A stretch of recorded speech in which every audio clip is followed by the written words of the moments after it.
بسم اللہ الرحمن الرحیم الحمد للہ وکفی وسلام علی عبادہ الذین اصطفی اما بعد اعوذ باللہ من الشیطان الرجیم بسم اللہ الرحمن الرحیم سبحان الذی اسری بعبدہ لیلا من المسجد الحرام الی المسجد الاقصی الذی بارکنا حولہ لنریہ من آیاتنا انہ هو السمیع البصیر صدق اللہ العظیم۔ در کبریا پہ جھکاؤ سر، در مصطفیٰ سے لگاؤ دل۔ در کبریا پہ جھکاؤ سر، در مصطفیٰ سے لگاؤ دل۔ یہ جو سر ہے اس کو بناؤ سر، یہ جو دل ہے اس کو بناؤ دل۔ اللہ تبارک و تعالیٰ کا احسان اور کرم ہے کہ اس نے ہمیں ایمان کی دولت عطا فرمائی۔ اللہ کا ہم پر یہ احسان ہے کہ اس نے ہمیں خاتم النبیین سرور کونین صلی اللہ علیہ وسلم کی امت میں پیدا فرمایا۔ اللہ تعالیٰ نے اپنے محبوب جناب محمد الرسول اللہ صلی اللہ علیہ وسلم کو خاتم النبیین بنا کر دنیا والوں کی طرف مبعوث فرمایا۔ آپ خاتم النبیین ہیں، آپ کے بعد کوئی نبی نہیں آئے گا۔ اللہ تعالیٰ نے آپ کو نبوت اور رسالت عطا فرمائی، اس بات پر ہم ایمان رکھتے ہیں۔ پھر اللہ تعالیٰ نے آپ کو نبوت کے ساتھ ساتھ دلائل نبوت بھی عطا فرمائے، ان کو معجزات کہا جاتا ہے۔ عام تعریف میں معجزہ کہا جاتا ہے ایسا کام، وہ خرق عادت کام یا عادت کے خلاف وہ عمل جو غیر نبی سے جس کا ہونا ممکن نہ ہو، وہ معجزہ ہوتا ہے، وہ نبی کی نبوت کی دلیل ہوتا ہے۔ اللہ تعالیٰ نے جناب محمد الرسول اللہ صلی اللہ علیہ وسلم کو بہت سے دلائل نبوت یا کہیے بہت سے معجزات عطا فرمائے۔ بہت سے حضرات نے لکھا ہے کہ اللہ کے نبی صلی اللہ علیہ وسلم کے معجزات 1000 سے بھی زیادہ ہیں، بلکہ دلائل النبوہ کے نام سے کتابیں بھی لکھی گئی کہ آپ کی نبوت کی دلیلیں، آپ کے معجزات کیا کیا ہیں۔ بہرحال اللہ تعالیٰ نے آپ صلی اللہ علیہ وسلم کو ایک معجزہ ایسا عطا فرمایا، جب تک دنیا باقی رہے گی آپ صلی اللہ علیہ وسلم کا وہ معجزہ رہے گا، اس کو کہا جاتا ہے قرآن کریم۔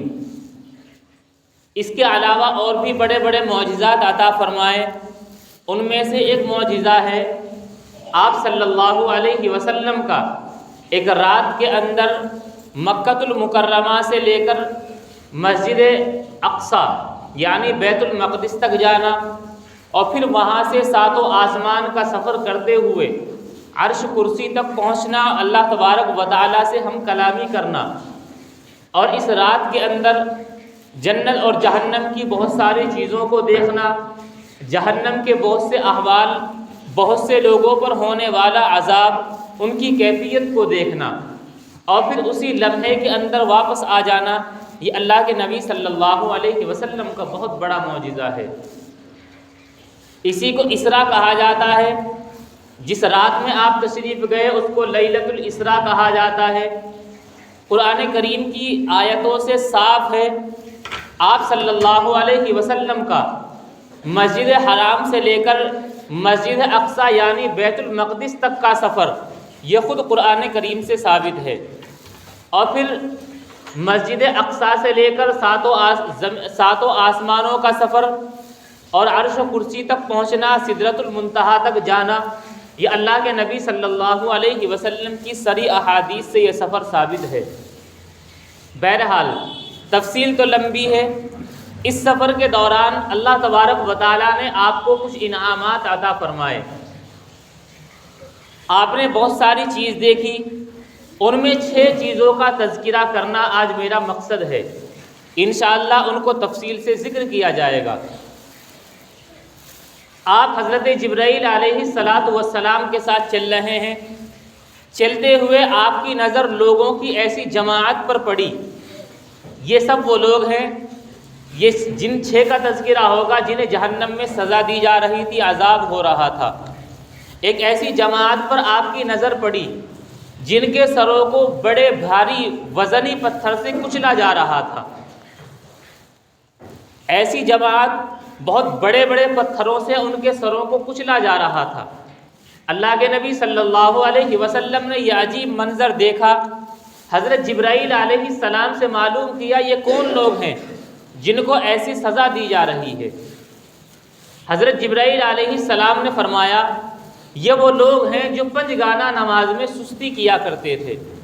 5 وقت کی نماز اللہ تعالیٰ نے فرض کی، یہ لوگ ان نمازوں میں سستی کیا کرتے تھے، لہٰذا آج ان کو یہ سزا دی جا رہی ہے۔ یہ وہ بدبخت لوگ ہیں جن کے کانوں میں مؤذن کی صدا، مؤذن کی آواز پہنچتی تھی، لیکن ان لوگوں کو اتنی توفیق نہیں ہوتی تھی کہ تھوڑی دیر کے لیے اپنے اس سر کو یہ اللہ تبارک و تعالیٰ کے سامنے جھکائیں، اللہ تبارک و تعالیٰ کو معبود مان کر، اپنے آپ کو عبد اور بندہ غلام مان کر اللہ کے سامنے اس پیشانی کو جھکائیں۔ یہ وہ لوگ ہیں۔ نماز ایک ایسا فریضہ ہے، جتنی بھی عبادتیں اللہ تبارک و تعالیٰ نے ہم کو دی ہیں وہ ساری کی ساری فرش پر یعنی زمین پر عطا فرمائی، لیکن نماز ہی ایک ایسا فریضہ ہے جو عرش پر عطا ہوا، جو اللہ تبارک و تعالیٰ نے زمین پر نہیں بلکہ اپنے پاس بلا کر ایک خاص تحفہ دیا۔ یہ نماز وہ تحفہ ہے، اگر اس کے اندر سستی کی جائے، نماز کے متعلق آتا ہے کہ یہ بندے کے اور کفر کے درمیان فرق کرتی ہے۔ اگر نماز کو چھوڑ دیا گیا تو پھر وہ فرق ختم ہو گیا، بندہ کافروں کی طرح ہو گیا۔ نماز وہ چیز ہے جب انسان جہنم میں جائے گا، قرآن کریم کے اندر ہے فی جنات یتساءلون عن المجرمین ما سلککم فی سقر قالوا لم نک من المصلین ولم نک نطعم المسکین۔ جنتی جنت میں چلے جائیں گے، جہنمی جہنم میں چلے جائیں گے۔ جنتی لوگ آپس میں بیٹھ کر تذکرہ کر رہے ہوں گے، ایک دوسرے سے پوچھ رہے ہوں گے، پھر ان کا آمنا سامنا جہنمیوں سے ہوگا، وہ ان سے پوچھیں گے بھائی تم تو ہمارے ساتھ رہتے تھے، وہاں کھاتے پیتے تھے، ما سلککم فی سقر، کس چیز نے تم کو جہنم میں داخل کیا، ایسی کیا وجہ بنی کہ تم جہنم میں آ گئے۔ وہ اپنے جو گناہ گنوائیں گے، قرآن کریم نے 2 کا ذکر کیا۔ سب سے پہلا قالوا لم نک من المصلین، ہم نماز نہیں پڑھتے تھے، ولم نک نطعم المسکین، ہم مسکینوں اور غریبوں کو کھانا نہیں کھلاتے تھے۔ چونکہ اللہ نے جو روزی ہم کو دی ہے ان میں اوروں کا بھی حق ہوتا ہے، ہم ان کا حق مار کر کھا جایا کرتے تھے، اس لیے یہ ہمارے بڑے بڑے گناہ تھے۔ ہم اپنے گھر میں عیش کا کھانا کھایا کرتے تھے اور ہمیں اتنی پرواہ نہیں ہوتی تھی کہ بازو میں رہنے والا، برابر میں رہنے والا پتہ نہیں اس نے کھانا کھایا بھی ہوگا یا نہیں۔ اگر ہم کسی کو کھانا کھلاتے بھی ہیں تو یہ سمجھتے ہیں کہ ہم نے احسان کیا ہے۔ خدا کی قسم اگر ذہنوں میں یہ بات آ جائے کہ ہم احسان کر کے کھلا رہے ہیں تو ثواب کے بجائے گناہ ملے گا۔ اگر ہمارے ذہنوں میں یہ بات آ جائے، اللہ تعالیٰ کا نظام ہے، جب اللہ تعالیٰ آسمان سے روزی نازل فرماتے ہیں، اترتی ایک بندے پر ہے لیکن ان میں حقوق بہت ساروں کے جڑے ہوئے ہوتے ہیں، کچھ کے حقوق واجبہ ہوتے ہیں، کچھ کے حقوق سنت یا مستحبات میں آیا کرتے ہیں۔ آپ کے بیوی بچے ہیں، نابالغ بچے ہیں، ان کے حقوق واجب ہیں، روزی آپ پر اتری، آپ نے محنت سے کمائی، حق ان کا واجب اور اس میں خود متعین ہو گیا، لیکن کچھ لوگوں کا حق اس کے اندر مستحب طور پر ہوتا ہے، اگر آپ ان کی حق تلفی کریں گے تو گنہگار ہوں گے۔ فرمایا قالوا لم نک من المصلین، ہم نماز نہیں پڑھتے تھے، ولم نک نطعم المسکین، ہم مسکینوں کو کھانا نہیں کھلاتے تھے۔ لیکن یہ بات یاد رکھنی چاہیے، مسکین کو کھانا نہ کھلایا جائے تو گناہ کبیرہ ہے، لیکن اگر ہمارے برابر میں کوئی رہتا ہے، وہ مسکین تو نہیں ہے لیکن ہماری سوچ کے اعتبار سے یا ہم حالات کو دیکھتے ہوئے سمجھ رہے ہیں کہ اس کو ضرورت ہے کھانے کی، نہ جانے کسی نے پوچھا ہے یا نہیں پوچھا ہے، تو ایسے وقت پر بھی ہماری ذمہ داری بنتی ہے ہم کھانے کو پوچھیں۔ کسی کو یہ احسان نہیں ہوتا کسی کو کھانا کھلا دینا۔ بہرحال اللہ کے نبی صلی اللہ علیہ وسلم کو حضرت جبرائیل نے بتلایا یہ وہ لوگ ہیں جن کے کانوں میں مؤذن کی آواز آتی تھی اور یہ لوگ نماز پڑھنے نہیں جاتے تھے۔ خود قرآن کہتا ہے الذین ھم عن صلاتہم ساہون، جو لوگ یہ وہ لوگ ہیں جو اپنی نمازوں میں سستی اور لاپرواہی برتتے تھے۔ لاپرواہی اور سستی برتنا 2 طریقے سے ہوتا ہے، یا تو یہ ہے کہ نماز تو پڑھنے آ گئے لیکن بس میں یہاں ہوں، میرا دل مدینے میں ہے، اس طرح کی نماز پڑھ رہے ہیں۔ میں کھڑا تو ہوں، نہ مجھے یہ پتا ہے کہ رکوع میں ہوں، نہ یہ پتا ہے کہ میں سجدے میں ہوں، میں کچھ نہیں پتا ہے، اور امام صاحب کے ساتھ سلام بھی پھیر دیا، باہر بھی چلے گئے، کچھ پتا نہیں چلا کیا پڑھا کیا نہیں پڑھا۔ اور ایک سستی یہ ہے کہ اذان کی آواز آئی، کوئی ضرورت بھی نہیں تھی رکنے کی، لیکن شروع میں شیطان نے کہا بھی چلیں گے، ذرا رکے رہو۔ پھر وقت ہو گیا، شیطان نے کہا بھی بس 2 منٹ ہے بھی، یہ چھوٹا سا کام کر کے چلیں گے۔ پھر تھوڑی دیر کے بعد یاد آیا، ارے تو جماعت نکل گئی، بس کیا جائیں۔ یہ طریقے شیطان نے ذہنوں کے اندر ڈال لے۔ یہی ہے الذین هم عن صلاتهم ساہون، اپنی نمازوں کی طرف سے لاپرواہی اور غفلت برتتے ہیں۔ بہرحال یہ پہلی قسم کے لوگ ہیں جن کے سروں کو ایک بڑے بھاری وزنی پتھر سے کچلا جا رہا تھا۔ آگے چلتے ہوئے ایک ایسی جماعت پر نظر پڑی جن کے ناخن تانبے کے تھے، اور وہ ان ناخنوں سے اپنے چہروں اور اپنے سینوں کو نوچ رہے تھے۔ بڑے بڑے لمبے لمبے تانبے کے ناخن، ان سے چہروں اور سینوں کو نوچا جا رہا ہے۔ اللہ کے نبی صلی اللہ علیہ وسلم نے یہ منظر دیکھا۔ آپ نے پھر حضرت جبرائیل علیہ السلام سے پوچھا، ایک طریقے پر آپ اس وقت گائیڈ کر رہے ہیں، آپ کو سمجھا رہے ہیں کہ یہ کیا ہے۔ حضرت جبرائیل علیہ السلام نے فرمایا، یہ وہ لوگ ہیں جو اپنے بھائیوں کا گوشت کھاتے تھے، یعنی اپنے بھائیوں کی غیبت اور برائیاں کیا کرتے تھے۔ قرآن کریم میں اللہ تعالیٰ نے اسی کو جو فرمایا، لا یغتب بعضکم بعضا، ایک دوسرے کی غیبت نہ کرے، ایک دوسرے کے پیٹھ پیچھے اس کی برائی نہ کرے۔ ایحب احدکم ان یاکل لحم اخیہ میتا فکرہتموہ، کیا تم میں سے کوئی اس بات کو پسند کرے گا، ان یاکل لحم اخیہ میتا، کہ وہ اپنے مرے ہوئے بھائی کا گوشت کھائے۔ ایک تو سگا بھائی اور وہ بھی مر چکا ہو، آدمی کتنا ہی پتھر دل ہو پھر بھی اپنے بھائی کی جوان لاش کو دیکھ کر آنسو آ جاتے ہیں، اور یہ شخص اس کا گوشت کھائے۔ جب انسان کی طبیعت اس کو پسند نہیں کر سکتی، فرمایا فکرہتموہ، اس کو ناپسند کرو گے تو غیبت کو بھی اسی طرح ناپسند کرو۔ غیبت کہا جاتا ہے کسی کے پیچھے اس کی ایسی بات کو بیان کرنا، اگر اس کے سامنے بیان ہوتی اس کو تکلیف ہوتی، وہ اس کے اندر موجود ہے۔ اللہ کے نبی صلی اللہ علیہ وسلم نے غیبت کے متعلق بیان پر ایک بات ارشاد فرمائی۔ آپ کے ایک صحابی نے کہا کہ اگر وہ چیز اس کے اندر موجود ہے پھر ہم اس کے بارے میں کہہ رہے ہیں تو کیا یہ بھی غیبت ہے؟ آپ نے فرمایا ان کان فیہ ما تقول فقد اغتبتہ وان لم یکن فیہ فقد بہتہ، وہ بات جس کو تم بیان کر رہے ہو اگر وہ پہلے سے تمہارے اس بھائی کے اندر تھی تبھی تو وہ غیبت ہے، اور اگر وہ اس کے اندر نہیں تھی پھر تو بہتان ہے، یہ اس سے بھی بڑا گناہ۔ ایک جگہ فرمایا الغیبۃ اشد من الزنا، غیبت اس کا گناہ اتنا ہوتا ہے کہ زنا کا گناہ کتنا بڑا ہے، غیبت کا گناہ اس سے بھی زیادہ ہے۔ اور ایک روایت کے اندر ہے 36 مرتبہ زنا کرنے کا جو گناہ ہوتا ہے اس سے کہیں زیادہ سخت گناہ اس پیٹھ پیچھے برائی کرنے کا ہوتا ہے۔ ایسا سخت گناہ، اور آج ہم اس کو گناہ نہیں سمجھتے، بلکہ ہم اس کو ٹائم پاس کرنا، بس تھوڑی دیر کھڑے ہو گئے، مجھے بھی کام نہیں تھا آپ کو بھی نہیں تھا، تھوڑی دیر بیٹھ گئے، بس ان کی ادھر کی ادھر کی بات کر لی۔ حضرت جبرائیل علیہ السلام نے فرمایا یہ وہ لوگ ہیں جو اپنے بھائیوں کا گوشت کھاتے تھے، یعنی ان کے پیٹھ پیچھے ان کی برائیاں کیا کرتے تھے۔ بہرحال آگے چلنے کے بعد دیکھا ایک ایسی جماعت ہے جن کے پیٹ بڑے مکان کی طرح ہیں، ایک مکان ہوتا ہے اتنے بڑے بڑے ان کے پیٹ ہیں، ان پیٹوں کے اندر سانپ بھرے ہوئے ہیں اور وہ سانپ باہر سے نظر آ رہے ہیں۔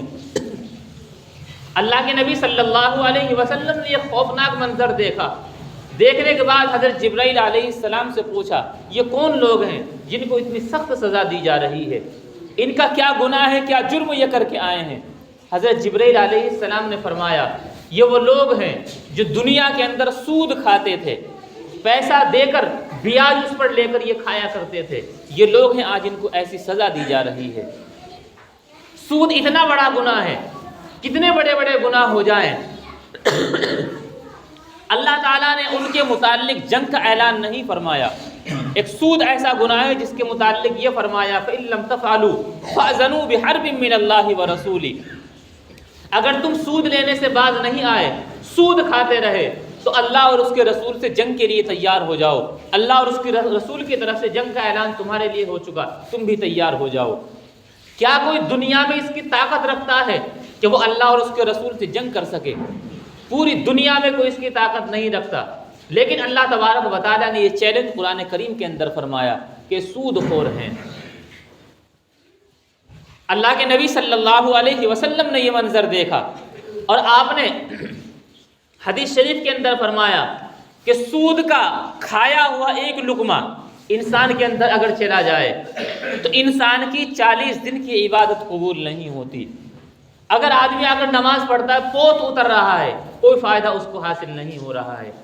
جس طریقے پر غیبت کرنے کا گناہ زنا سے بھی زیادہ سخت ہے، ایسے سود کھانے کا گناہ بھی زنا سے بھی زیادہ سخت ہے۔ ایسا گناہ اس کا ہے، تبھی اللہ تبارک و تعالیٰ کی طرف سے عبرتناک سزائیں ان کو دی جا رہی ہے۔ اللہ کے نبی صلی اللہ علیہ وسلم حضرت جبرائیل علیہ السلام کے ساتھ آگے بڑھتے ہیں۔ آگے دیکھا ایک ایسی جماعت ہے، ان کے ہونٹوں کو لوہے کی کینچی سے کاٹا جا رہا ہے۔ ان کے ہونٹ کاٹے جاتے ہیں، ادھر کاٹے جاتے ہیں پھر صحیح ہو جاتے ہیں، پھر کاٹے جاتے ہیں پھر صحیح ہو جاتے ہیں، یہ مسلسل سلسلہ چل رہا ہے۔ یہ بھی دیکھنے میں ایک عجیب منظر، اللہ کے نبی صلی اللہ علیہ وسلم نے معلوم کیا جبرائیل امین یہ کون لوگ ہیں جن کو ایسی سخت سزا دی جا رہی ہے؟ حضرت جبرائیل علیہ السلام نے فرمایا یہ آپ کی امت کے وہ واعظین، وہ مقررین ہیں جو لوگوں کو تو نصیحتیں کیا کرتے تھے، تقریر کیا کرتے تھے، خود عمل اس پر نہیں کرتے تھے۔ لوگوں کو بڑی بڑی باتیں بتائی، ادھر ادھر کی بتائی، خود ان کا عمل نہیں تھا۔ آج ان کے انہی ہونٹوں کو کاٹا جا رہا ہے جو ایسی ایسی باتوں کو بولا کرتے تھے۔ یہ عذاب بھی ان کے لیے ہے۔ ہم اپنے گریبانوں کے اندر بھی جھانکے، اگر ہم 4 لوگوں کے اندر بیٹھ کر اچھی بات بتانے والے اپنے آپ کو سمجھتے ہیں تو پہلے یہ دیکھیں کیا ہم خود بھی ان پر عمل کرنے والے ہیں یا نہیں۔ اللہ تبارک و تعالی ہم سب کی حفاظت فرمائے، ہم جو باتیں کہتے ہیں ان پر عمل کرنے کی توفیق عطا فرمائے۔ آگے چلے، اللہ کے نبی صلی اللہ علیہ وسلم حضرت جبرائیل علیہ السلام چلے، آگے ایک منظر دیکھا، کچھ لوگ ہیں جن کی شرمگاہوں پر آگے اور پیچھے چیتھڑے لٹکے ہوئے ہیں، اور وہ لوگ اونٹ اور بیل کی طرح چل رہے ہیں۔ جہنم کا جو درخت ہے زقوم وغیرہ، اس طرح کے درختوں کو وہ جو کہ کڑواہٹ اتنی زیادہ ہے، اگر جہنم والے زقوم کا ایک درخت کا قطرہ سمندر کے پانی میں ڈال دیا جائے سارا سمندر کڑوا ہو جائے گا۔ وہ ان کو چل رہے ہیں اونٹ اور بیلوں کی طرح۔ اللہ کے نبی صلی اللہ علیہ وسلم نے معلوم کیا یہ کون لوگ ہیں، ان کو ایسی سزا دی جا رہی ہے، ان کا ایسا کیا جرم ہے کہ ان کو انسانیت سے بدل کر ایسی شکل دے دی گئی۔ حضرت جبرائیل علیہ السلام نے فرمایا یہ آپ کی امت کے وہ لوگ ہیں جو زکوٰۃ نہیں دیا کرتے تھے۔ زکوٰۃ جس کے اندر اللہ تبارک و تعالیٰ کا ایک حق تھا، اوروں کا بھی حق کھاتے تھے، اللہ تبارک و تعالیٰ نے ہی مال دیا اور اس مال میں سے اللہ کے اس حق کو یہ کھا جایا کرتے تھے۔ قرآن کہتا ہے سَيُطَوَّقُونَ مَا بَخِلُوا بِهِ يَوْمَ الْقِيَامَةِ، جس مال کو بخل کر کے وہ اکٹھا کرتے تھے سَيُطَوَّقُونَ، اس کا طوق بنا کر ان کے گلوں میں ڈال دیا جائے گا۔ اور دوسری جگہ ہے یوم یحمى علیہا فی نار جہنم فتکوی بہا جباہہم وجنوبہم وظہورہم ھذا ما کنزتم لانفسکم فذوقوا العذاب بما کنتم تکنزون۔ اس مال کو تپایا جائے گا، پگھلایا جائے گا، پھر اس مال کے ذریعے سے ان کی دائیں پہلو کو، پشت کو، پیشانی کو ہر طرف داغا جائے گا۔ ایک طرف تو زخم دیے جا رہے ہیں، دوسری طرف زخموں پر نمک چھڑکا جا رہا ہے۔ فرشتے کہیں گے ھذا ما کنزتم لانفسکم، یہ تمہارا وہ خزانہ ہے جسے اپنے لیے جمع کر کے رکھتے تھے۔ فذوقوا العذاب بما کنتم تکنزون، اپنے اس خزانے کو جمع کرنے کی بنا پر آج اس عذاب کا مزہ چکھو۔ ایک روایت کے اندر ہے جس مال کی زکوٰۃ نہیں دی جائے گی کل قیامت میں وہ بہت بڑے اژدہا اور سانپ کی شکل اختیار کرے گا، وہ اس کے گلے کے اندر ڈال دیا جائے گا، وہ اس کی پیشانی کو ڈسے گا اور کہے گا انا کنزک انا مالک، میں تیرا مال ہوں، میں تیرا وہی خزانہ ہوں جو آج تجھے ڈس رہا ہوں۔ اس سے پہلے کہ ہم پر وہ دن آئے اور ہمیں پوری دنیا کے سامنے، پورے عالم کے سامنے، اولین آخرین کے سامنے اس رسوائی کا سامنا کرنا پڑے، ہم اپنے مال میں جو اللہ کا حق ہے اس حق کو سمجھ کر صحیح طریقے پر حساب لگا کر زکوٰۃ ادا کیا کریں۔ آخری چیز، چھٹی چیز، آگے چلے، آگے چلنے کے بعد دیکھا کچھ مرد اور کچھ عورتیں جمع ہیں، ان کے سامنے 2 ہانڈیاں رکھی ہوئی ہیں، ایک ہانڈی کے اندر تازہ اور عمدہ گوشت پکا ہوا ہے اور ایک میں کچا سڑا اور بدبودار گوشت ہے، دونوں ہانڈیوں میں رکھا ہوا ہے، لیکن یہ لوگ جو صحیح اور بہترین گوشت تھا اس کو چھوڑ کر گلا سڑا ہوا وہ کچا گوشت کھا رہے ہیں۔ اللہ کے نبی صلی اللہ علیہ وسلم نے معلوم کیا یہ کون لوگ ہیں، ان کی عقلوں پر کیسا پردہ پڑ گیا ہے، یہ اپنی عقل کے اوپر پردہ ڈال کر صحیح چیز کو چھوڑ کر اور صحیح گوشت کو چھوڑ کر سڑا ہوا مال کھا رہے ہیں۔ حضرت جبرائیل علیہ السلام نے فرمایا یہ مرد تو وہ ہیں جنہیں اللہ تبارک و تعالیٰ نے نیک عورت، پاکیزہ عورت دی تھی، ان کے گھر کے اندر موجود تھی، لیکن یہ اپنی عورت کو چھوڑ کر غیر عورتوں سے، بازاری عورتوں سے خواہش پوری کیا کرتے تھے، ان کے ساتھ چہروں کو کالا کیا کرتے تھے، ان کے ساتھ رات گزارا کرتے تھے۔ اور یہ عورتیں وہ ہیں جنہیں اللہ تبارک و تعالیٰ نے ان کے گھر کے اندر خاوند دیا تھا، ان کا شوہر مرد دیا تھا جو ان کی ضرورتوں کی کفالت کرتا تھا، لیکن یہ حرام خوری میں اتنی آگے بڑھ گئی تھی کہ یہ اپنے ان شوہروں کو چھوڑ کر غیر مردوں سے تعلقات قائم کیا کرتی تھی، ان کے ساتھ راتیں گزارا کرتی تھی۔ انہوں نے اپنے گھر کی پاکیزہ اور صاف ستھری چیز کو، حلال چیز کو جو اللہ نے ان کے لیے چن کر حلال کی تھی، اس کو چھوڑ کر جب حرام کھانا شروع کیا، اللہ تبارک و تعالیٰ نے یہ سزا دی کہ سامنے رکھا ہوا پاکیزہ گوشت ہے اس کو چھوڑ کر یہ سڑا گلا ہوا گوشت کھا رہے ہیں۔ یہ سزائیں انہیں اللہ تبارک و تعالیٰ کی طرف سے دی جا رہی ہیں۔ یہ وہ سزائیں ہیں جو اللہ تبارک و تعالیٰ نے معراج کے موقع پر اللہ کے نبی صلی اللہ علیہ وسلم کو دکھلائی کہ آپ کی امت کے ساتھ یہ کیا ہو رہا ہے۔ آخر میں چھوٹی سی بات ذکر کر دوں، ہمیں شیطان نے ایک بہت اچھی گھٹی دی ہوئی ہے، کوئی بھی بات ہوتی ہے تو ہم یہ کہہ دیتے ہیں ہم تو اللہ کے نبی صلی اللہ علیہ وسلم کی امت میں جنت میں چلے جائیں گے۔ جتنی مرتبہ اللہ کے نبی صلی اللہ علیہ وسلم نے حضرت جبرائیل علیہ السلام سے پوچھا یہ کون لوگ ہیں، آپ نے فرمایا یہ آپ کی امت کے وہ لوگ ہیں، یہ آپ کی امت کے وہ لوگ ہیں، یہ بھی تو امتی ہیں لیکن سزا ان کو بھی دی جا رہی ہے۔ شیطان چاہتا ہے کہ نیک عمل نہ کیے جائیں، کہیں جنت کا راستہ اختیار نہ کر لیں، اس لیے اس نے ہم کو نیک عمل سے روک دیا اور برے راستے پر ڈال دیا۔ اللہ تبارک و تعالی ہم سب کی حفاظت فرمائے۔ وآخر دعوانا الحمد للہ رب العالمین۔